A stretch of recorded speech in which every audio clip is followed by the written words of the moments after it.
Mm-hmm.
I think it's best to.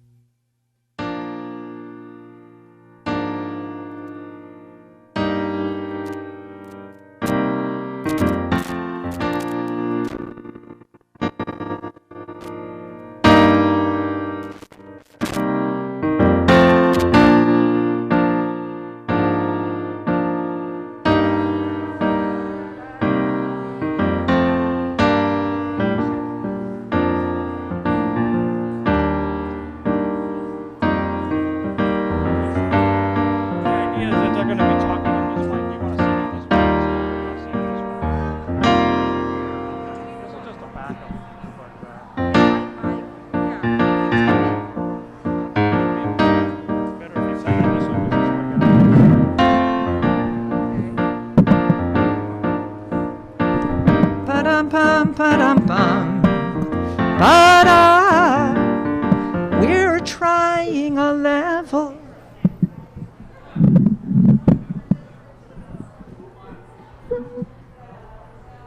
Would I then be the only one using this microphone?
Yeah, I'm going to take my mask off to sing.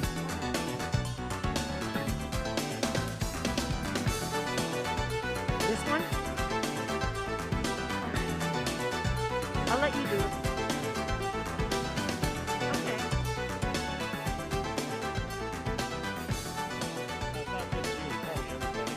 Oh, sure.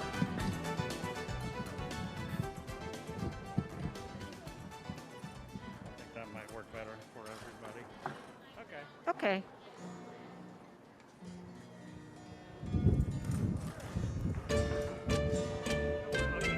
Thank you, thank you, thank you.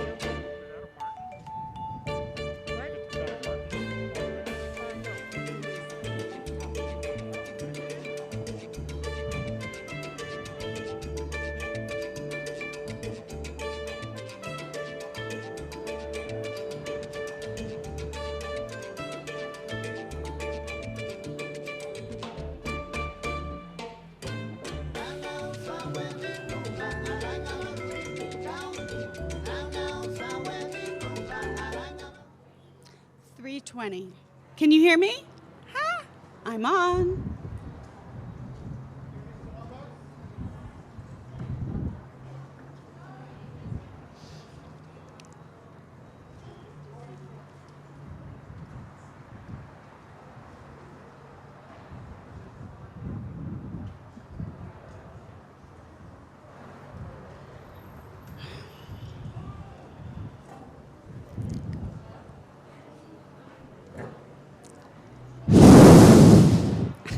That's the wind.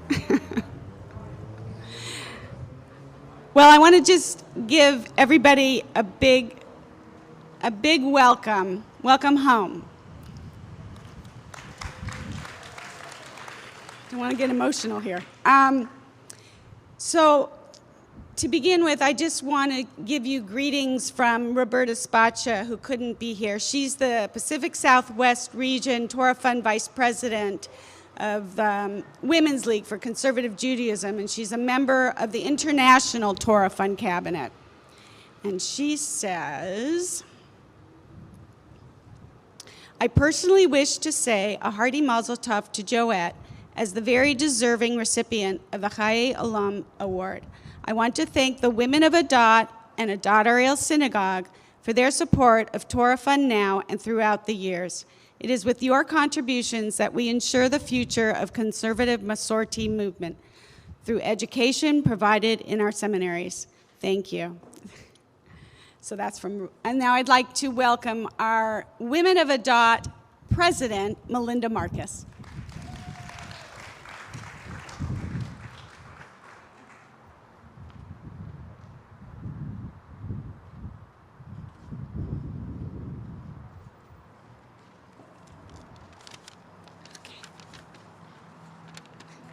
Hi.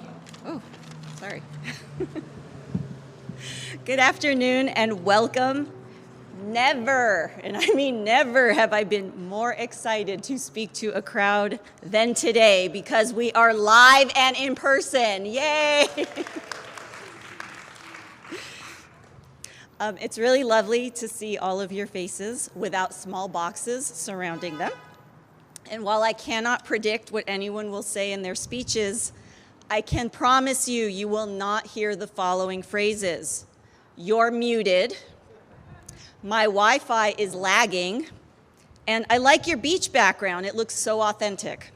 So, we did not have the opportunity to celebrate Torah Fund last year for obvious reasons. So it feels like a double celebration that we are honoring Joette Labinger today and doing so in person. Yay. I want to give a big thank you to Lois and Rabbi Emeritus Moshe Rothblum, Rabbi Jonathan Jaffe Bernhard, Rabbi Jessica Yarkin, Cantor Judy Dubin-Aronoff, and our Director of Supplemental Education, Julie Levine, for being with us today in person. There's a theme to my speech. And thank you very much for your extraordinary leadership of Adat Ariel. Although today's Torah Fund Tea had to be limited in attendees, there are many people to recognize for putting on this wonderful gathering.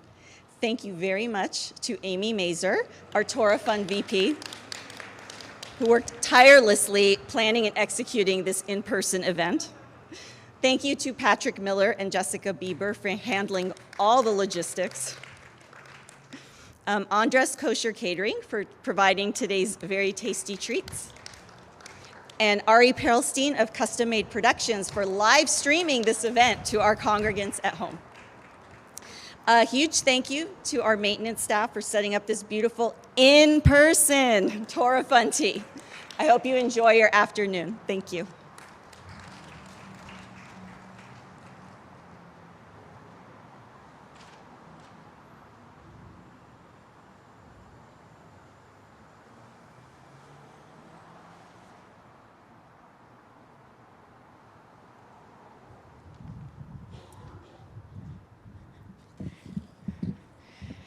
I'm so tall. So I have a confession to make. I have been having matzah for breakfast since Pesach was over. My hope is that it is finished by Shavuot. We totally went overboard in the Yarkin household with our matzah purchasing this year, assuming there'd be 3 people chowing down on it. But no, my 1.5-year-old son, Jonah, decided he was too cool to partake in the mitzvah of eating the bread of affliction. But he did make up for it in charoset consumption, don't worry. Now, this is not a problem for me that I have been having matzah for breakfast for the past 3 weeks, because I quite like matzah with Marmite, which is not kosher for Pesach because there's yeast in it. So it's actually almost better to have post-Pesach Marmite, but that's not the point. The point is, every morning when I'm looking at that piece of matzah on my plate, it just feels odd. And I don't mean in the digestive sense.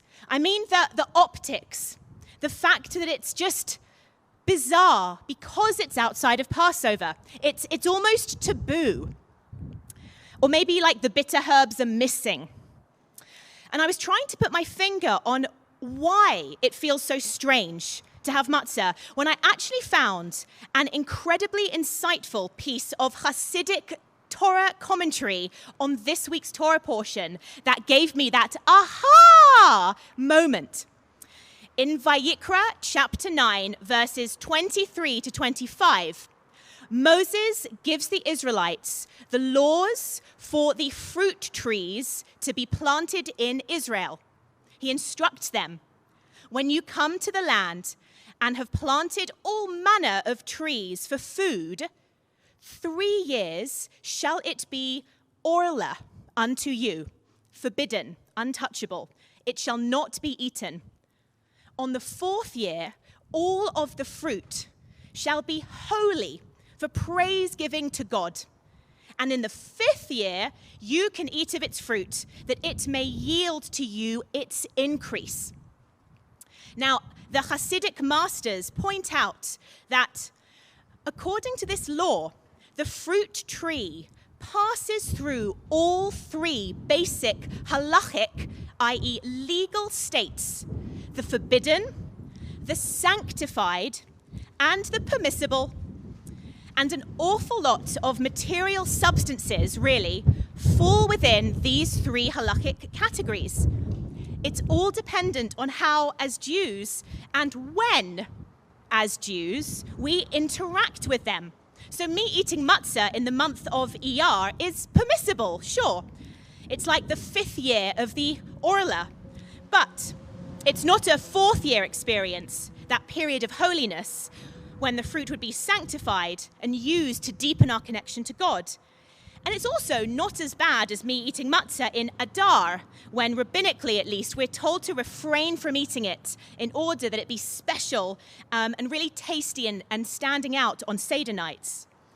And it would also be forbidden for me to eat that matzah on Yom Kippur. So it's certainly not that. Judaism, we see, has a multitude of ordinary objects, spices, strings, a weird citrus fruit, a ram's horn, that we choose to infuse with holiness and meaning and invite God into our experience of using them so that they are transformed at times into besamim, tzitzit, etrog, shofar. All of them have their time to shine and have periods too when they are forbidden or merely permitted. It's permitted to light candles on the weekdays, but it becomes a positive mitzvah to light candles for Shabbat and festivals. And of course, the Torah forbids that precise same act on the Sabbath or festival itself. So why is it that a single item can at times be required and essential for the elevation of our Jewish existence, and in other moments, if used, be punishable by death according to the Torah? Well, in the case of the trees, there's a deeply pragmatic answer found in the text itself. The trees are just not yet ready to be eaten from and enjoyed. They need to grow bigger and stronger before humans should be allowed to benefit from them. Those first 3 years, we must water and tend to them, but we cannot pick their fruit, which wouldn't be tasty anyway, and the yield would not be abundant. And then, when they are ready in the 4th year, we offer them up to God, because without the ultimate creator of the trees, and all life really, we would not have had that vegetation in the first place. How dare we enjoy it before we praise its source? And only after that phase, after we've connected it to God, do we then enter into that much longer time period of permitted usage. With materials we use to fashion our ritual items, rather than physical readiness, there is an idea, I think, of spiritual readiness. If we ate matzah all year, it would ruin the significance, the specialness of the Seder. And at the same time, though, we are a pragmatic religion. We can't dwell in that holy space every moment. And so we don't forbid it after Pesach. And here is a similarity we find with so many of these objects. The vast majority of the time, these items exist for us in that middle category, the permitted, because most of our time, let's face it, is chol. It's regular working days, even though it doesn't always feel like, say, it's that. For example, we have so many 3-day yontifs, but we do actually operate in a non-holy space more often than not, even with Jewish time. So I can crunch away at my matzah for many months to come. I can drink wine without a blessing every night of the week, should I choose. But there is a relief and realism in the fact that most of our lives we do live in that 5+ year of the fruit tree rule.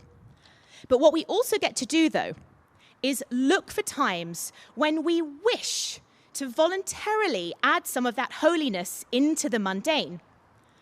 There are days like, Sunday, April the 18th, where as a community, we decided to elevate these precious few hours and gather together today and choose to make blessings, to learn words of Torah, and to celebrate a person who embodies Jewish values to a T. Pun intended, it's a T. And, if Joette is not made in God's image, well, God should get a new look to match her.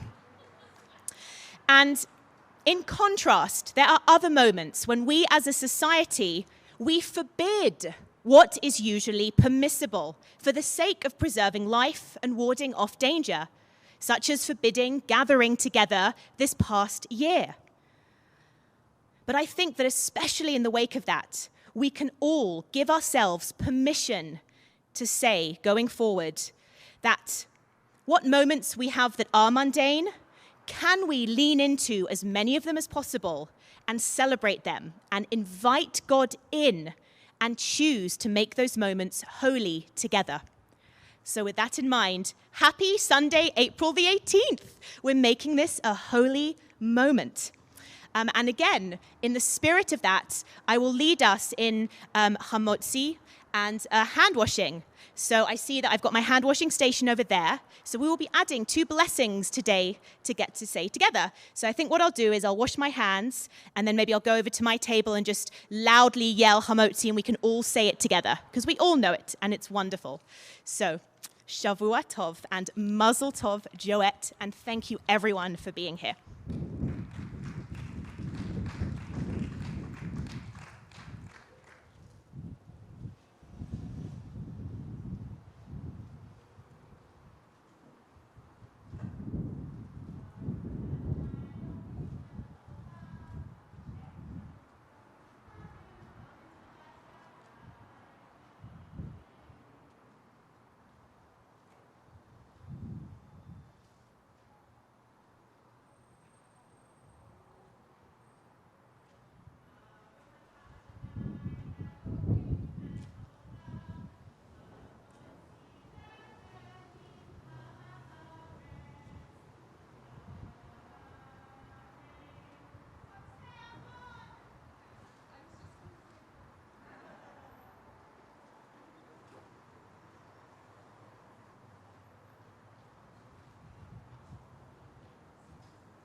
Well, I have a lovely perch here to see everyone, and I'm seeing everyone, most people with face masks off because they're eating.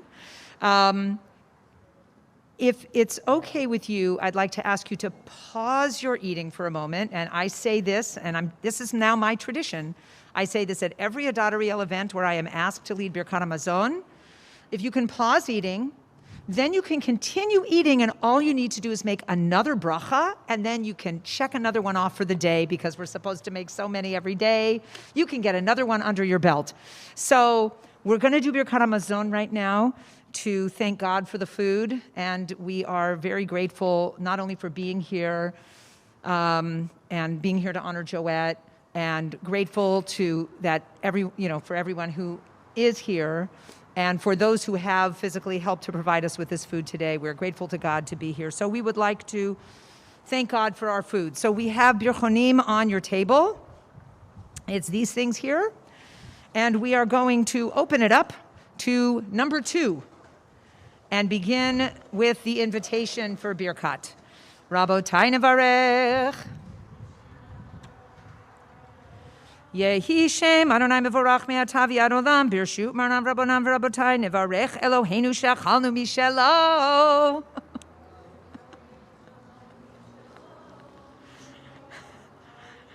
It's the first time I'm saying Eloheinu in a really long time. You have to understand, that's really cool.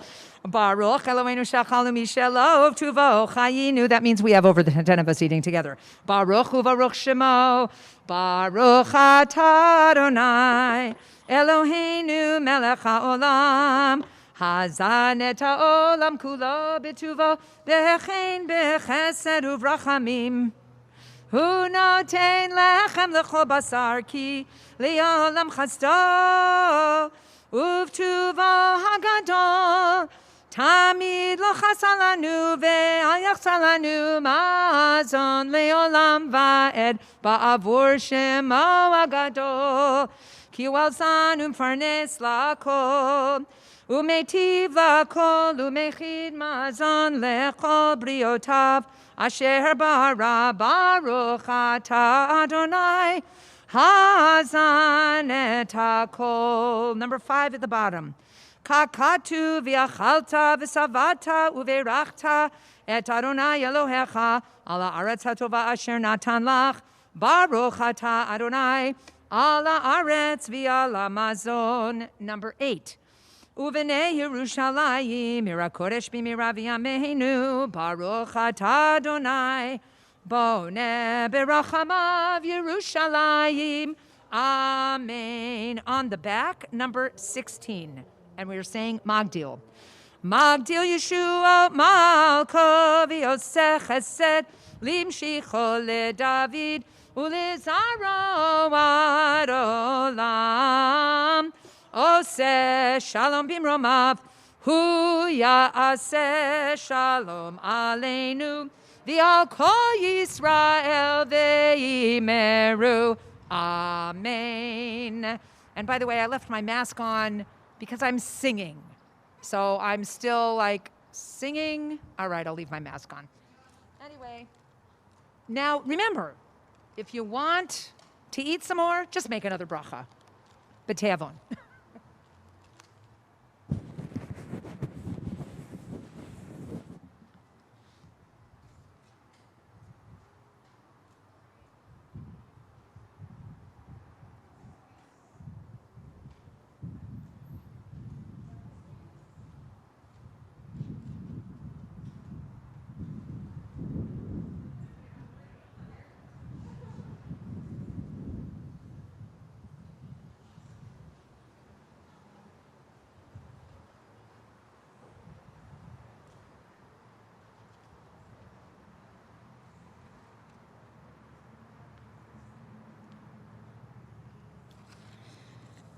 I hope you're all enjoying this lovely afternoon. Can you hear me? Okay. I'm going to introduce our guest speaker, who is Yael Aronoff. She is a second-year rabbinical school at the Ziegler School of Rabbinic Studies at the American Jewish University. She is an Israel Fellow with AIPAC and a Shalom Hartman Institute I Engage Clergy Student Fellow. Yael is very interested in interfaith work, and she serves on the board for the Academy for Judaic, Christian, and Islamic Studies. Also interested in spiritual music and prayer, Yael is the director of the Ziegler Virtual Choir for the year 2021. For the past 2 years, she's been a cantorial soloist with her sister, Ronit Aronoff, for the High Holy Days here at Adat Ariel, and previously at UCLA Hillel for over a decade. Prior to rabbinical school, Yael was an actor, director, writer, and educator. She continues to work in the theatrical education capacity with Theater Dybbuk, a Los Angeles-based Jewish theater company. Yael is a proud graduate of Adat Ariel Day School and Milken Community High School. She has a BA in History and Theater from UC Berkeley. It gives me great pleasure to welcome Yael to the podium.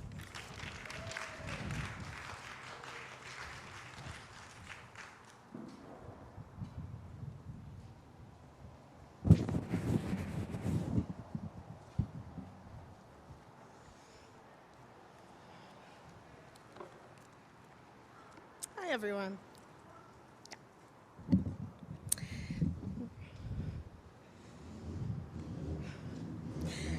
I would like to begin by expressing my gratitude for the opportunity to speak at Tea Time for Torah Fund, where the women of Adat are honoring the wonderful and very deserving Joette Labinger with the Chaye Olam Award.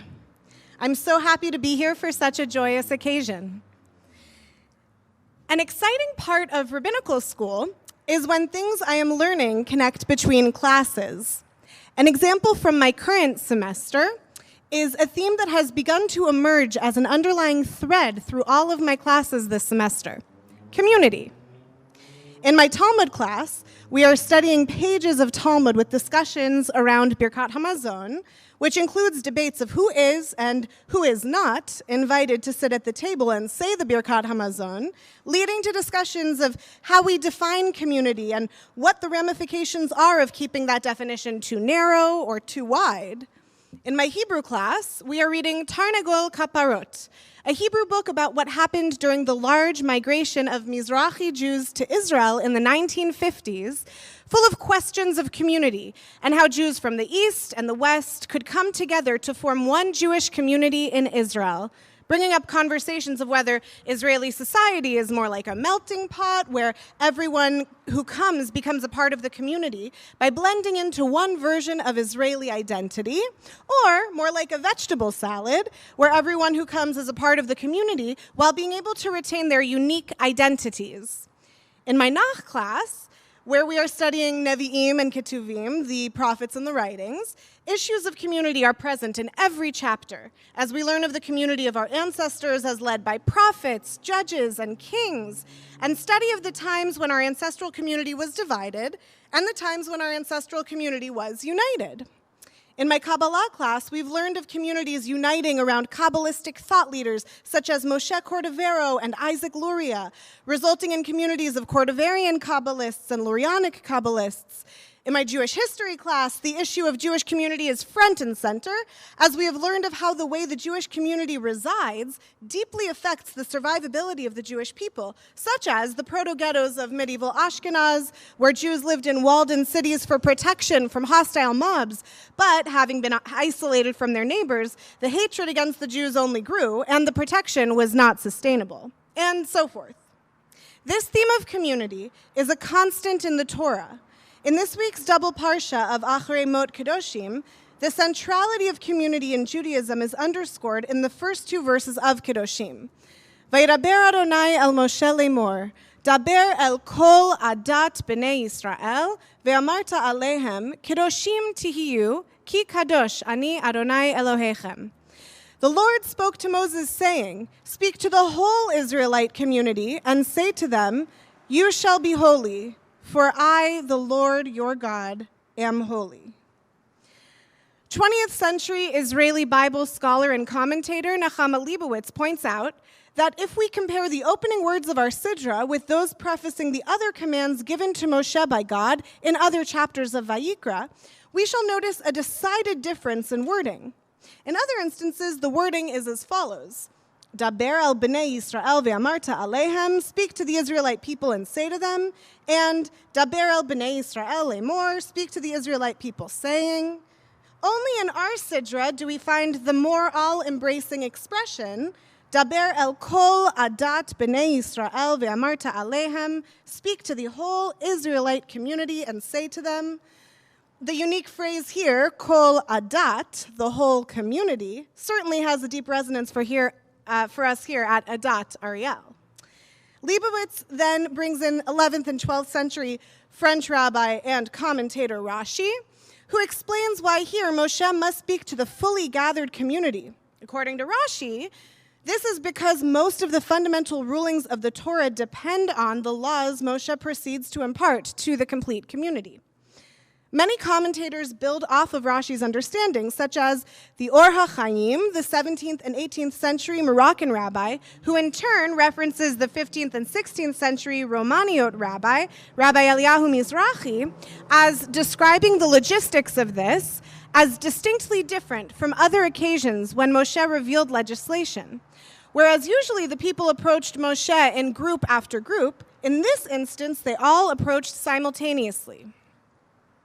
Looking at these verses now, amidst my semester filled with opportunities for me to reflect on community, and after over a year of a pandemic, which has forced us to reevaluate what it means to be a community, I wonder what the connection is between a rare occurrence of Moshe addressing the whole Israelite community, gathering all together at the same time to hear Moshe reveal Jewish law, And Moshe opening in this moment with the following words to our ancestors: "You shall be holy, for I, the Lord your God, am holy." God, through Moshe, is speaking to all of the Israelites together, saying, you, the collective plural you, are holy, and explicitly so because of the holiness of God. Perhaps implicitly, you, the collective you, and to include ourselves in this, we, are holy when we are gathered all together. This year, due to the pandemic, while what it means to be a part of the Jewish community has been completely reshaped on a local, national, and global level, the one thing that has not changed, and perhaps the thing that we have collectively doubled down on this year, is our deep spiritual need for community. This is why I find the Torah Fund theme of the year, Beyachad, together, so powerfully relevant at this moment in time. What Torah Fund has accomplished together every year since its founding in 1942 has been crucial to the Jewish community, and what Torah Fund has accomplished together during this pandemic year is miraculous, and it is holy. It is also fitting for this theme of togetherness and community to coincide with the honoring of Joette Labinger, as she is an integral part of our community here at Adat Ariel, and she truly embodies what it means to be together. She truly embodies what it means to be together in holiness. On a personal note, I have felt and continue to feel so deeply supported by Joette on my journey towards the rabbinate, and I have felt this support from her for as long as I can remember. Long before I knew that I would pursue a rabbinic career, while growing up as a part of this holy community here with Joette and her husband, Rabbi Marv Labinger, Zichrono Livracha, as integral members of the community. I remember growing up, davening on the Burbank side of shul, feeling frustrated that I could not finish davening the silent portion of the Amidah in time before the kahal, the congregation, moved on to the next prayer. And the Labingers letting me know that they too would sometimes want to continue davening the silent Amidah even after the kahal would move on to the next prayer, thus giving me permission to still feel a part of the community while remaining true to my own spiritual needs. I also know how dedicated Joette is to the work of Women's League in general and Torah Fund in particular, and of course, Torah Fund has been instrumental in supporting my education at rabbinical school, along with the education of my classmates and future colleagues at our 5 conservative Masorti seminaries around the world. The generous help from Torah Fund makes it possible for us to focus on our own studies so that we can best serve our future Jewish communities. I am also feeling hopeful that my cohort will be studying next year, Bezrat Hashem, God willing, in Israel, along with the cohort 1 year ahead of me that could not make it to Israel this year due to the pandemic. We are also grateful for your support of that year in particular, as we are unable to work while we are on student visas for the year. I also am grateful for all the special projects that Torah Fund has contributed to in previous years, as well as the current project of the Creating New Spaces Torah Fund campaign, which will allow for crucial training and education to take place at my school around gender bias and harassment, which, as a woman working towards becoming a rabbi, I am keenly appreciative of. And I also know how much this kind of training and education will matter for all of us who are entering into clergy positions, regardless of gender. Before the pandemic, in my first semester of rabbinical school, there was a lovely lunch during Chol HaMoed Sukkot at the AJU campus hosted by Women's League with the theme of Spread Loving Kindness. I was so grateful at that Women's League Sukkot lunch to feel supported in every sense of the word by the members of Women's League, some of whom I knew, and some of whom I was excited to get to know. So I want to say thank you to Women's League, to Torah Fund, and a big thank you and mazal tov to Joette Labinger for making it possible for me in so many ways to develop the tools that I need to serve and to do my part in supporting the holy needs of the Jewish community. I am grateful we get to do this together. Thank you.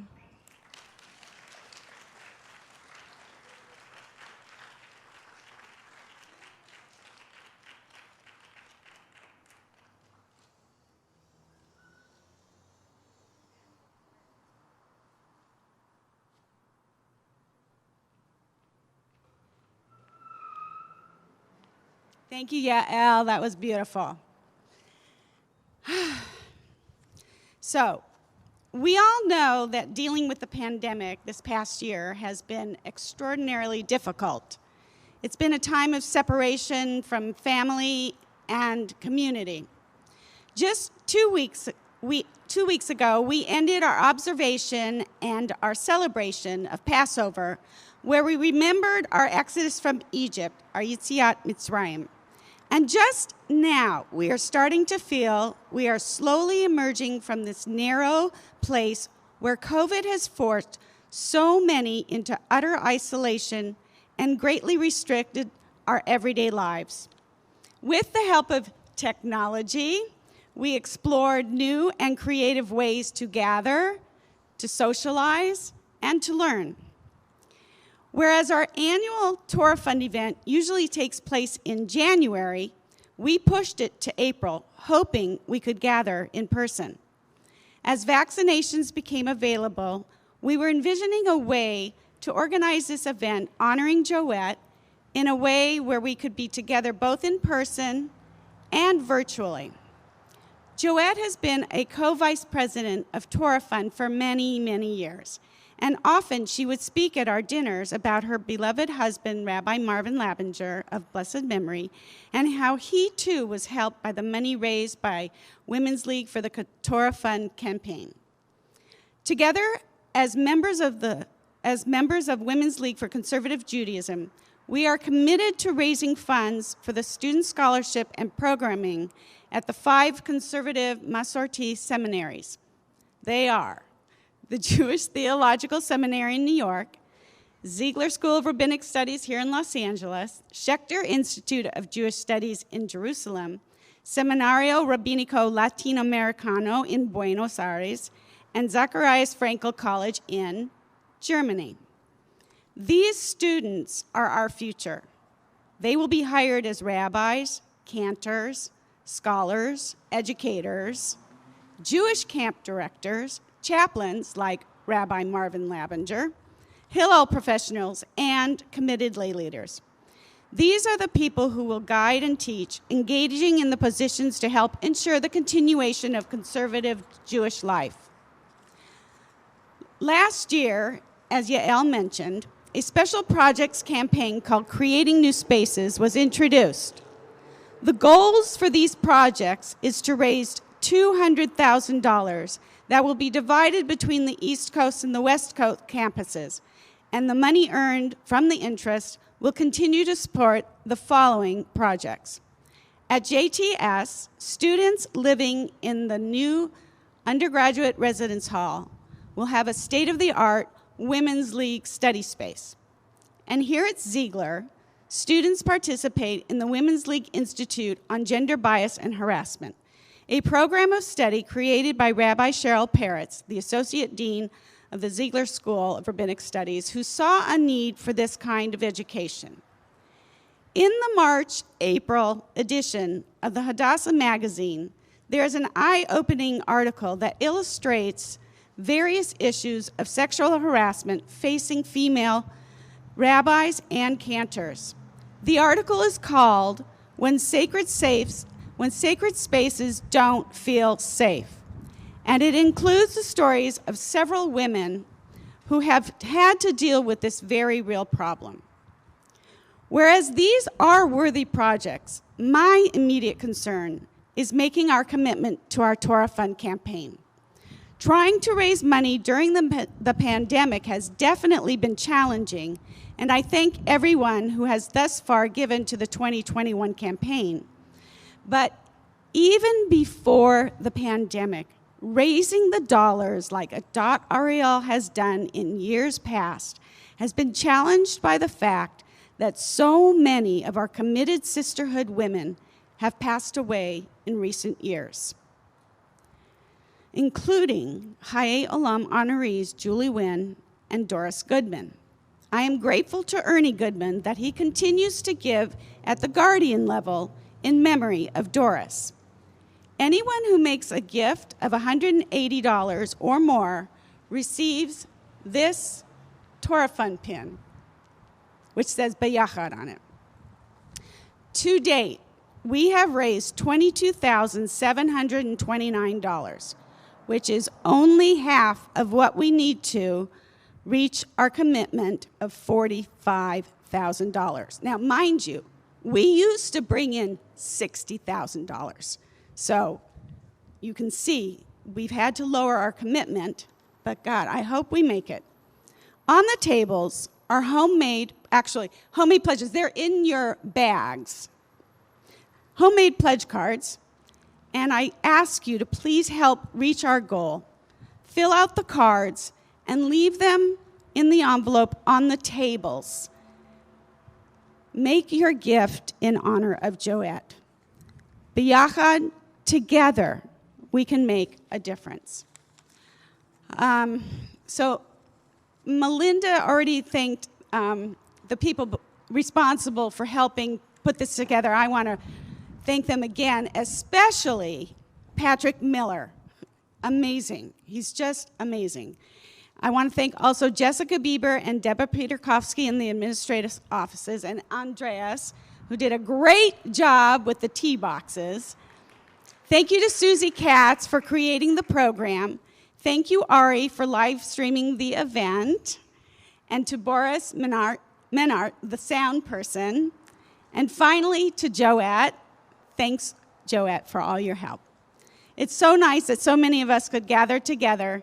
Thank you for your participation in today's event honoring Joette. You may fill out the cards now. And I have pins. And if you gave at the benefactor level and you want to double it, I have the Guardian pins with the pearl as well. Okay, go ahead, fill them out. I'll be right back.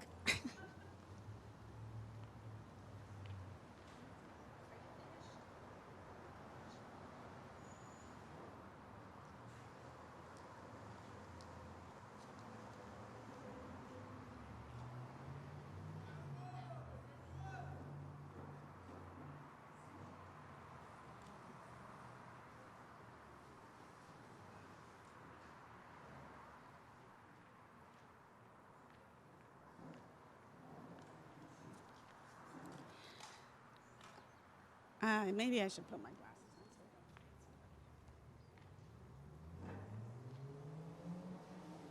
on.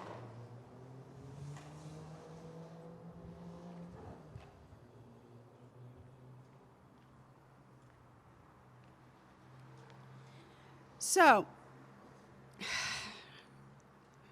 I want to recognize the past Chaye alum honorees who are either present here or who I think are indicated that they are live streaming. And they are listed on the back of your program if you want to follow. So, I want to recognize, first of all, Janet Farber, who was honored in 1993. And then in 2000, Carmi Mancher was honored. 2001, Beverly Barrick. 2002, Leela Jacoby. 2010, Susie Katz. 2012, Ray Berger. 2014, yours truly. 2016, that was a year I wasn't Torah Fund VP. 2016, Cantor Judy Dubin-Aronoff. 2018, Roberta Spaccia. 2019, Rosalie Pachersky, who's also here. And we have Melinda, who was awarded the Kol Isha Award in 2015, and now she's our president. 2019, we awarded Beverly Barrick and Patty Bregman with the Special Award of Recognition. And in 2020, we did have our Torah Fund event in January of 2020, and we honored Julie Berg and Marcia Fink. That's the lineup. Okay, so do you want to introduce yourself? Oh, now we have a very special treat, okay?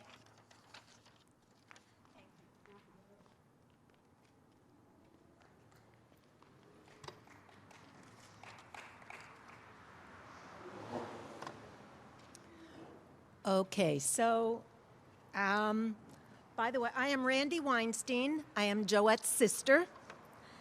And I love everything that everybody, what? Is this better? Thank you. I don't want to bang the guitar, but okay. I just love everything everybody has said about my sister, and it is true 10 times over. And I have two things to say.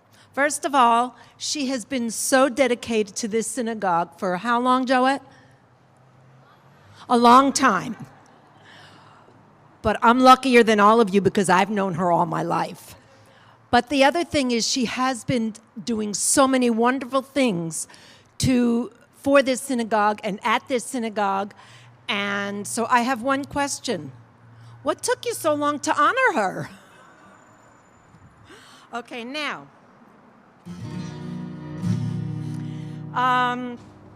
The water bottle is here so that my paper doesn't fall off the page because the wind keeps coming up.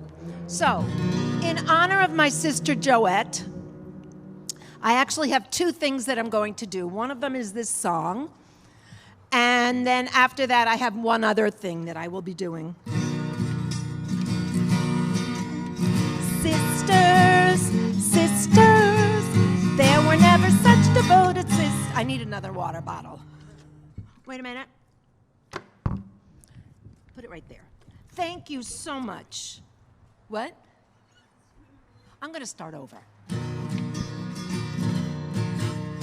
Sisters, sisters, there were never such devoted sisters. Never had to worry about the holidays.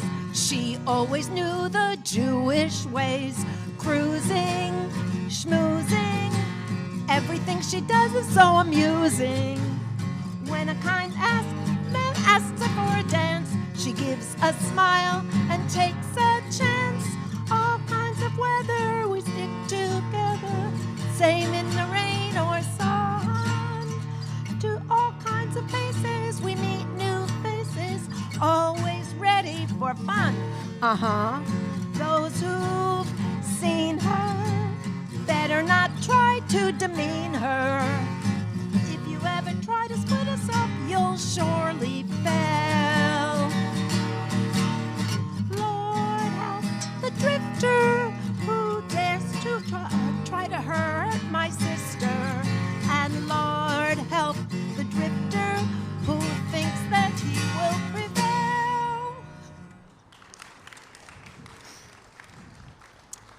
Now, I have one more thing. It's not a song, it's a poem. And it is a limerick. But don't worry, it's not about a girl from Nantucket. Now, Joette, you have to come up here.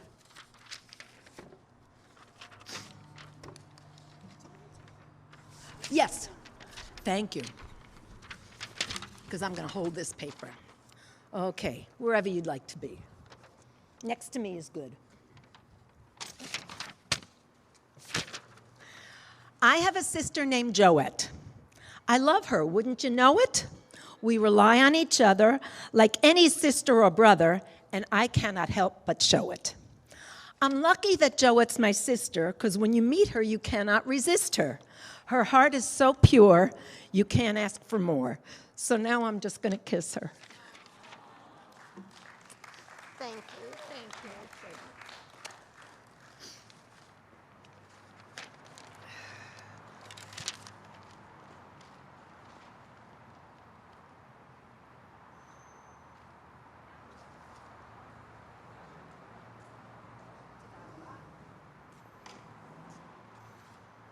Okay.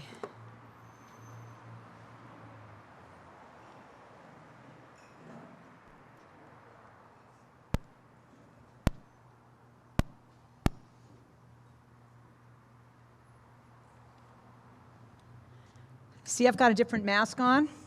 This is actually a singer's mask, which is great because when you take in a big breath, the whole mask does not get sucked into your mouth.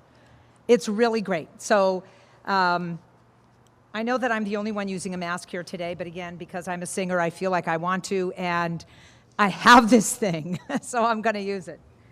I think I'll use this microphone. Is that all right? Does it matter which one? I'm going to take it off for a second. In addition to being the cantor at Adat Ariel, I have another very important task. And the other very important, and in addition to being the mother of Yael Aronoff, I have another very important task and role that I play, and that is I am a member of a chavurah that has been around for about 33 or so years, or 34. And Joette is in our chavurah. And she wasn't an original member. When did you come to LA? Okay, so that's 31 years ago. So it's been, almost the length of the entire time that our chavurah has been together. And the name of our chavurah is Shevet Achim. And we have some members here who are at table number 2. And we have some members who are viewing via live stream. And so we very often will sing, recite, speak, say, do something for a member of our chavurah when that member is being honored. So that's what I'm going to represent the chavurah. I have to acknowledge Linda Spivak, who came over to my house and brilliantly sat and anytime I was stuck for a word, she came up with just the right thing for this particular presentation we are going to do. So we did write this together, and I'm going to sing it on behalf of our group. So here we go, and hopefully things will not blow away. Oh, and also I'm going to use a piano track, and I would like to thank David Kaminer for providing the track. So here we go. And Boris is going to make sure that we are balanced.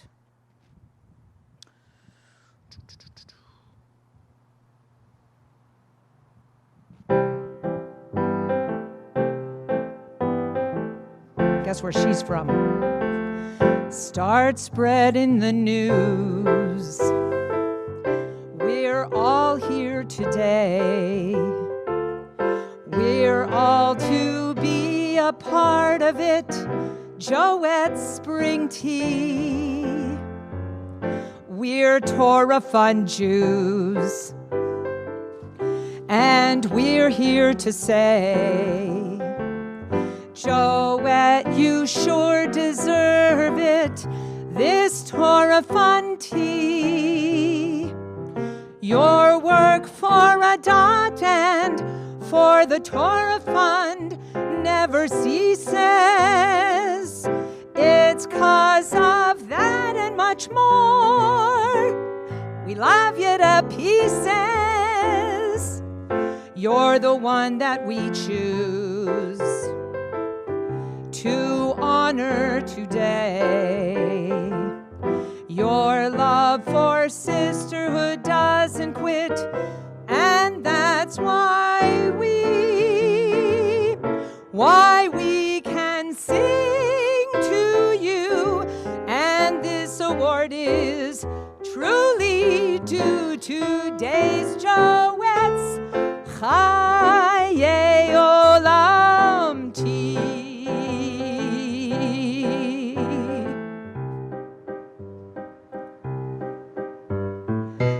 All of these words lovingly come from Shevet Achim, your chavurah. We're truly one happy family. Shevet Achim, your chavurah. To Joette, l'chaim, to our dear Joette.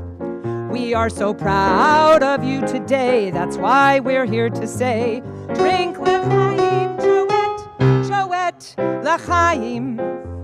L'chaim to our dear Joette. We raise our blue bottle, look behind you, in our hand, and shout across the land, drink l'chaim, Joette. You're our friend who likes to cruise, and we have heard the news that you have plans to sail, crazy but true, dancing, Dodgers, and some mahjong. We hope that it's not long till you're on that trail and our good fortune for having you as our dear friend. We are so extremely proud of you. We know Marv would be too. Tos l'chaim, Joette, Joette.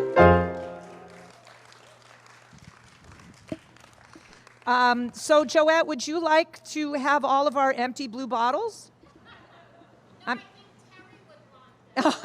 Terry, would you like all of our empty blue bottles? She probably.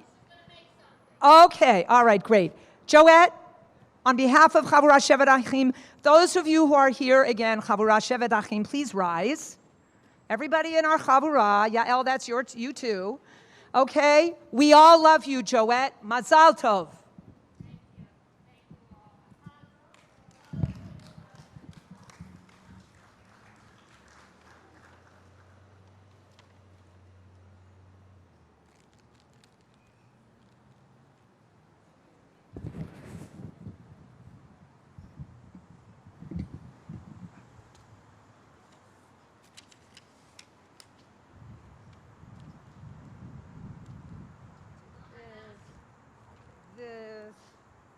I wiped off that microphone already.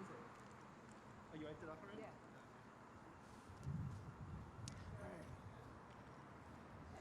Good afternoon, everyone. It is really wonderful to be able to be here, to be able to see so many faces, to be able to be in person. I have one small addendum and correction to the wonderful words that Melinda Marcus offered up. She was talking about how at this point in time, or at least at this event, you would not ever have to hear the word, "you're muted." And I get that. I get that's frustrating, but I do just want to point out that the power to mute people is a beautiful thing, and I will miss it. Okay, that having been said, one of my favorite pieces of Torah I learned from Rabbi Marvin Labinger. And he was talking about it within the context of a sermon. And it was a sermon that pointed out that if you look at the English word for life and the Hebrew word for life, there is an important difference that one might note. That if you look at the English word for life, in the middle of it is the word if. And that's certainly an element of the life that we live. If. We are beset by questions.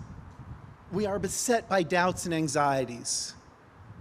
We are beset by a lack of clarity as to how we should walk in this world. And then there's the Hebrew word chaim, and in the middle of that is God's name. And as I remember the drash, and as I said, it's as I remember it, I invite Joette to come up and correct me if she wants to afterwards. But as I remember it, the point that Rabbi Labinger was making is that a point that the life that is led, that is grounded in values and tradition and a sense of community and a connection to that which is holy and divine, that life isn't an if. That life is grounded and has a level of certainty to it. So how do we get to that? How do we find that level of certainty? How do we convey it to others such that we ourselves can be shlichim, can be messengers, can be agents, can be ones who, by how we live, share what Judaism is about and what it means to us? In the Torah, in chapter 18, in the book of Leviticus, it says the following: Ve'et mishpotai ta'asu, if you do my laws, Ve'et chukotai, and my statutes, tishmeru, and if you keep them. Right? And the idea of that verse on the surface is that, hey, you want that certainty, you want that sense of groundedness, all you need to do is do what God says. I've often tried to use the same argument, just switching some of the people around, with my sons. It doesn't work. Maybe God has more success. However, I didn't in fact tell the entire truth. That's not entirely what the verse says. It says, Ve'et mishpotai ta'asu, if my laws, if you do, but then it says, Ve'et hukotai tishmeru lelechet. And if you will keep my laws, lelechet, to walk in them. And that's the key. Because look, it's not that hard necessarily to do what we're told to do. Most people can get around to it eventually. But to do it in a way that you walk in it, in a way that you embody it, in a way that it is a part of who you are, that it is woven into the very fabric of your soul, that is when you are walking in God's ways. That's when you're no longer just doing, ta'asu v'tishmaru lelechet. That's when we actually get to use the expression, and this is how I would have translated the verse. If you want that sense of confidence, if you want that sense of groundedness, if you want that sense of certainty, you got to talk the talk and you have to walk the walk, which is to say you have to be authentic and genuine. What you think, what you learn, what you believe, you have to practice. And that's how you get to that sense of groundedness. And that's why it's really so wonderful to be able to honor Joette this afternoon. Because Joette not only studies, she is a perpetual student. She has taken my classes for years, literally for years, which means three things, by the way. It means A, she's incredibly wise now. B, she's incredibly forgetful because she's forgotten all the things, because that's why she keeps coming back. And C, she's exceptionally gracious because she doesn't point out to me the times that I'm repeating the same lesson over and over again. But beside being that perpetual student, Joette does. She takes the things that she believes, that she learns, that she studies, and she puts them into action. We noted it by all the things that were being shared that she's involved in the Torah Fund and in sisterhood and in our community as well, in her Havarah, in her family's life. Joette honors the Torah that I learned from Rabbi Labinger because Joette is a very sincere, very honest, and very genuine human being. And those qualities that she possesses, that love of learning, that dedication, that passion, that love that people spoke of, that's something that one feels from her each and every day, because she truly not only talks the talk, but she walks the walk. And it's a pleasure to be able to honor her as our Chayei Olam awardee for this year.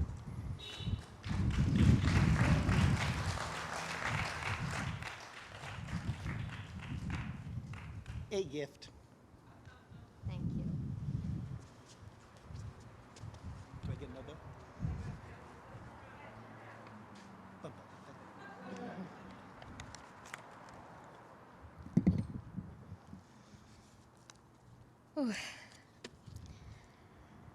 Thank you, Rabbi.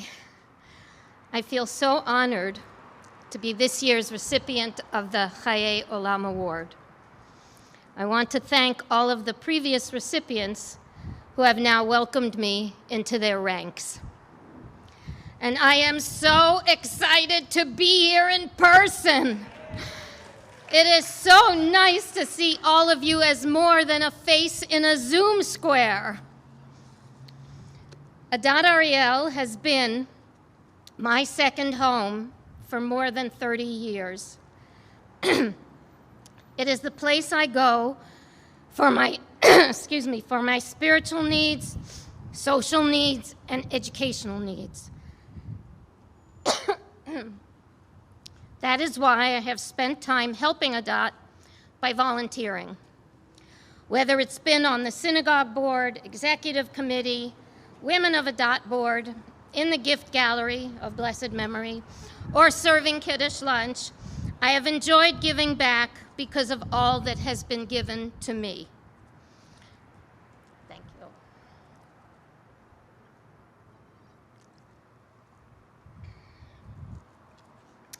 That was felt most intensely when Marv, Zichrono Livracha, passed away.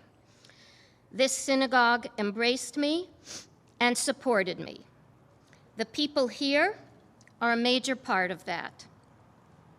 All the clergy, Rabbi Bernhardt, Rabbi Rothblum, Rabbi Yarkin, and Cantor Aronoff have sustained my faith and spirit. My Chavurah has loved me and kept me in hugs back when we could do that. The synagogue board and women of Adat gave me purpose and friendship. I am thrilled that so many of them are here, along with several other special friends, both here and on Zoom or live stream or whatever the technical thing that's happening is. I would like to acknowledge my bereavement support group who gave me a safe space to talk and be completely understood. Last but definitely not least, my sister Randy has been my rock and one of my few local family members, which is so important to me. This event is designed to raise money for Torah Fund. And as Amy reminded you, Marv had said many times that he would not have been able to go to JTS without the financial support of Torah Fund. So please be as generous as possible so we can continue to support future rabbis, cantors, and Jewish educators in the conservative movement. I want to thank Amy Mazer for organizing today's tea, Andreas for the yummy tea boxes, Ari for the technical support, and Patrick for arranging the logistics of putting this together with our health and safety in mind. For the other people behind the scenes who I was not aware of, I apologize for not naming you, but thank you all. I want to thank you for coming today and supporting Torah Fund. It really means so much to me. Thank you very much.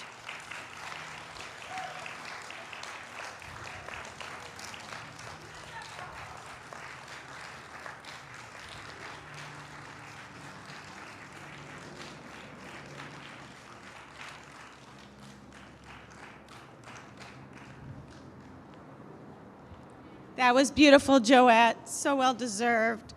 Really, I feel kind of emotional. It's really, really nice to be here and with all of you. And I thank you all for coming.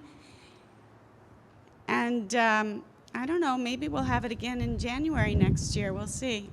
Anyway, everybody have a great afternoon. Love you.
See you all around soon, everyone. May 1st, we're opening up for services. And Amy Mazer, thank you very much for all you did for today.